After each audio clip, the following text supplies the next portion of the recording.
امام الانبیاء حضرت محمد مصطفیٰ صلی اللہ علیہ وسلم کا رنگ گندمی سرخی مائل نور سے بھرا ہوا تھا۔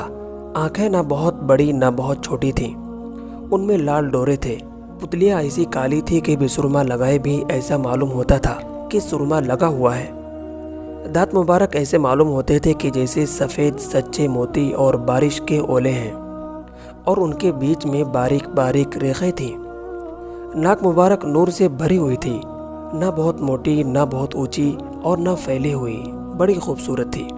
چہرہ مبارک گول نورانی تھا، منہ مبارک نہ چھوٹا اور نہ بڑا تھا۔ ہونٹ مبارک نہایت خوبصورت، نہ بہت موٹے نہ باریک تھے۔ رخسار مبارک پرگوشت اور ان میں گلابیت ٹپکتی تھی۔ کان مبارک نہ بڑے نہ چھوٹے تھے۔ داڑھی مبارک سیاہ، چندی بال سفید تھے، اور ایسی گنجان تھی کہ تمام سینہ ڈھکا ہوا تھا۔ سینہ اور پیٹ ہموار تھا، سینہ چوڑا ذرا پیٹ سے ابھرا ہوا تھا۔ جسم مبارک پر بال نہیں تھے، صرف سینے سے ناف تک بالوں کی ایک دھاری تھی۔ سر مبارک بڑا اور بہت خوبصورت معلوم ہوتا تھا۔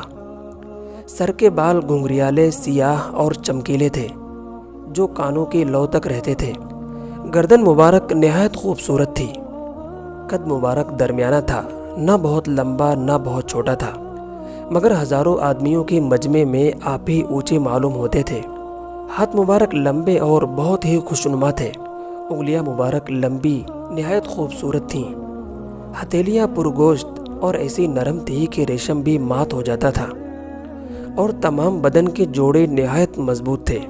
دونوں کاندھوں کے درمیان کمر مبارک پر مہر نبوت تھی، اور اس میں مشک کی خوشبو آتی تھی۔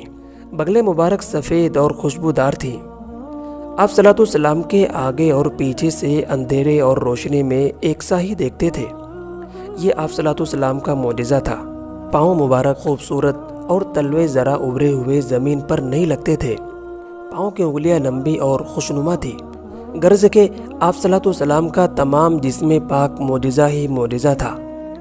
خاتم الخلفاء امام اولیاء حضرت علی رضی اللہ تعالیٰ عنہ فرماتے ہیں کہ میں نے آپ صلی اللہ علیہ وسلم جیسا حسین و جمیل آدمی کبھی نہیں دیکھا اور نہ سنا۔